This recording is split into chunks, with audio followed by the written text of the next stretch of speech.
Hello, I'm Mariia Poltorachenko. I'm from Kiev, Ukraine. I've been suffering from gang stalking and electronic harassment for more than a year and a half.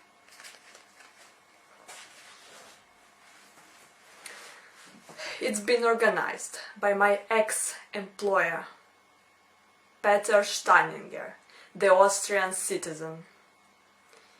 I strongly suggest that he covertly harassed me after receiving my CV with the photo, or at least after our very first job interview in Krakow, March 2016.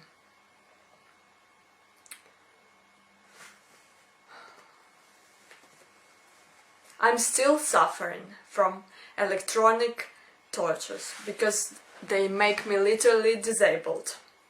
I have troubles focusing because of continuous audio comments that have been transmitted directly into my inner ear, and vague visual images transmitted directly to my eye retina somehow. The most possible option is the criminal use of extremely low frequencies and microwaves. I'm struggling to collect evidence of such continuous damages to my organism, as well as a range of human rights violations. Every normal act in real life I do with a lot of effort. Every intellectual work I do with extreme focus and double checks. Every single day I suffer from covert harassment, the humiliation of being gang stalked by a group of criminals who can trace my brain activity, my very personal possession, the one that only I, my body, or medical workers I assigned to have a right to regulate. The terror I've been suffering from is a crime against nature itself. How I understood what was happening. I started to work at former architecture office in September 2016. Peter Steininger tried to seduce me by mild flirting, but I wasn't interested, especially when his partner, Magdalena, the mother of his 2 kids, appeared. Peter Steininger became extremely suppressive at workplace because of my lack of personal interest. He started to spread offensive and deeply personal gossips about me between my work colleagues. The only way he could get my personal information I didn't share with anyone is by spying. The heavy electronic harassment, as I figured out later, started at the same time, in the mid of December, to be more precise. When I started to speak about Peter Steininger's low behavior and showed signs of my suspicions and anxiety at the office, he simply fired me very quickly, without any explanation. After that, electronic tortures became extremely violent. The gang that tortured me used various loud sounds, including rape and death threats, mixed with marriage proposal. They emitted those audio signals directly into my inner ear, so I could hear them. So even earplugs couldn't block them. They also liked to comment whenever I fart, or sit on toilet, or wash myself. But most of all, they enjoyed commenting me masturbating. I contacted Peter Steininger with the demand to stop spying quite a few times, but he never answered. I was frightened, to be honest, at that moment, and couldn't get what was happening to me. So I packed my things and ran home to celebrate New Year with my mother in Kiev, Ukraine. The stalkers followed me all the way home, acting as there were hidden cameras and microphones.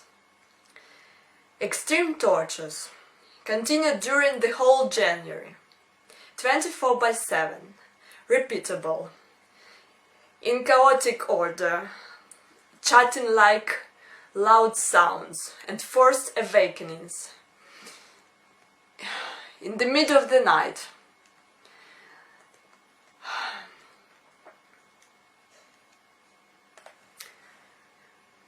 made me literally disabled. I had troubles focusing, communicating with people, couldn't read and listen to the music, never ever had a quiet moment. By the end of January, my stalkers, including the organizer, decided to gang rape me while I was in such vegetative state in my own house.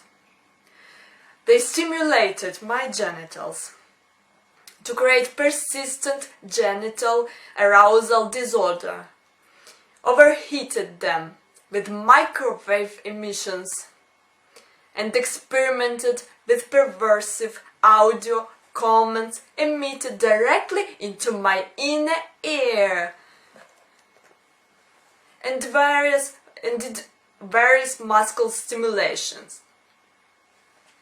This sexual assault lasted for 3 days in a row. At some moment, I started to question myself. Who could organize such a continuous act of terror? So I wrote Peter Steininger 2 official work-related emails and received a threat from his lawyer, very extremely fast answer, to stop harassing him. It was a clear admission of his involvement. Tortures never stopped. They made me very weak. So I used to leave my home only to walk my dog back then. Stalkers also started to transmit more vicious dreams and nightmares using very bright TV-like videos and still images. I'm still looking for scientific explanation how they can do it distantly, remotely. By the end of February, the sounds became dimmer, and I understood that I've had enough of hiding. I wrote another email more than a month later to Peter Steininger saying that he has no right to send me false accusations, emails, and that I know that he intentionally forced me disoriented and disabled state. There was no answer for that email, only silent admission. Anyway, I decided to come back on track and found a new job at Zotov & Co. office. During 24th and 25th of April, Valentina Zotova, Viktor Zotov and Vladislav Diminsky from Connections office received a flood of text messages explaining and admitting the crime I've been suffering from in a strange, joking manner. with sharing extremely personal, stolen details about my life and family. When I asked if they contacted my ex-employer, they declined it. Their reaction was extremely cruel. I had to hear a range of various sexist offenses about myself and jokes about the crime I've been suffering from behind my back. I was still quite slow and weak to fight them, so I left the office because of that treatment.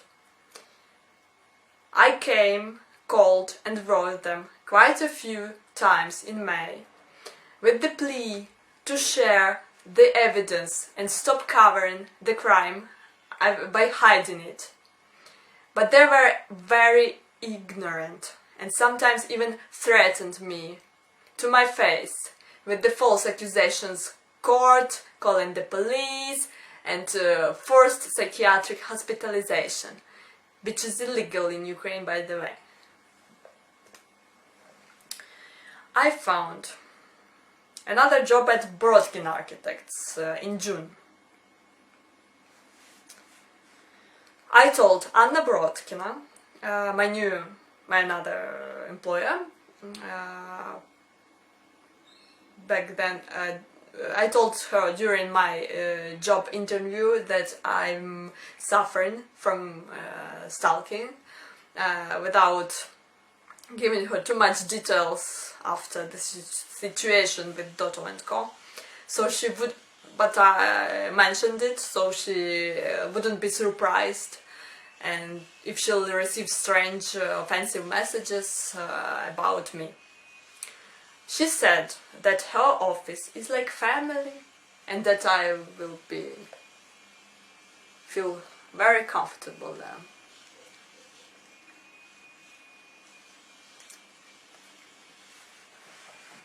During my first workday, she received text messages from my gang stalkers, commented them a bit aloud and decided not to share them with me.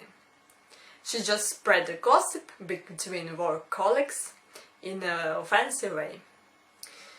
After the situation with Zotov and Co office, I decided not to fight with her during my contract, but to search for ways how to prove direct illegal electromagnetic emissions directed to my body.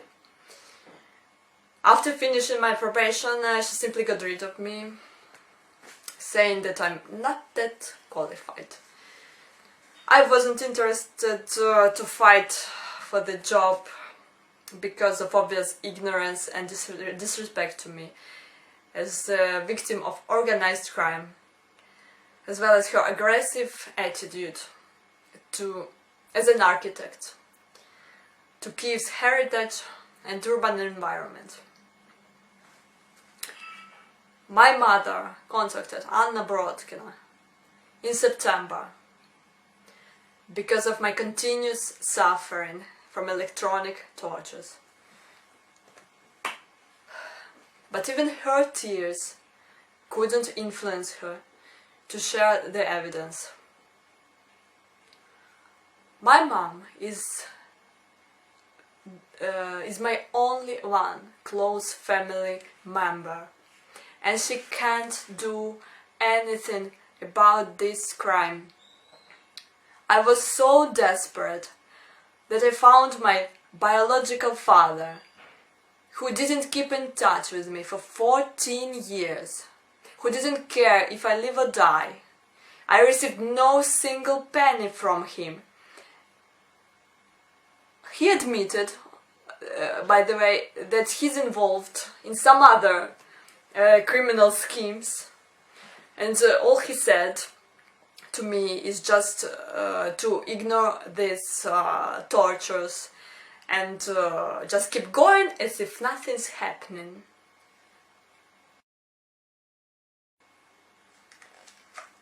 Please help to stop the crime.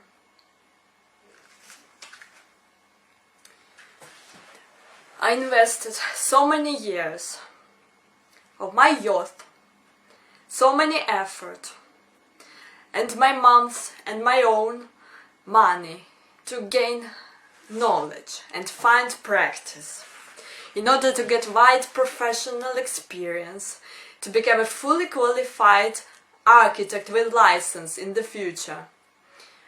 That man, Peter Steininger, decided to hire a gang to terrorize and torture me, to make me disabled, because I wasn't interested to sleep with him.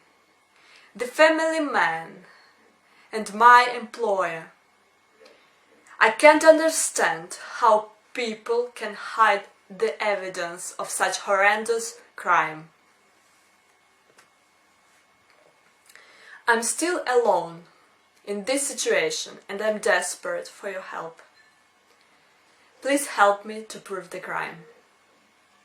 I'm searching for ways how to detect the illegal use of extremely low frequency waves that allow to trace my brain activity, and criminal use of microwaves to torture me systematically in order to make me disabled, to get rid of me as a witness.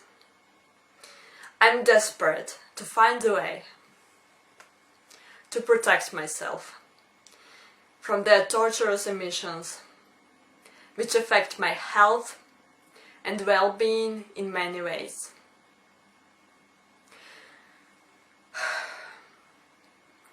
Please contact me if you know professionals working with radiotechnology, neurophysiology, bioengineering, or related disciplines who might possess the equipment that could register unusual emissions directed to my body.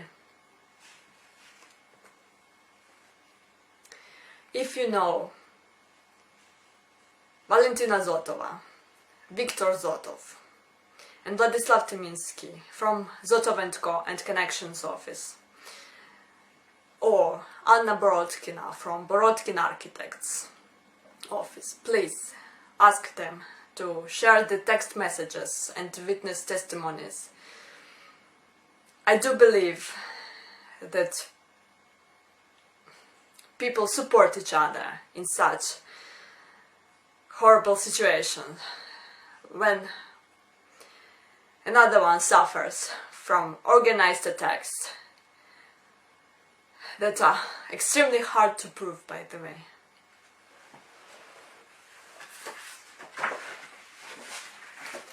Please help me.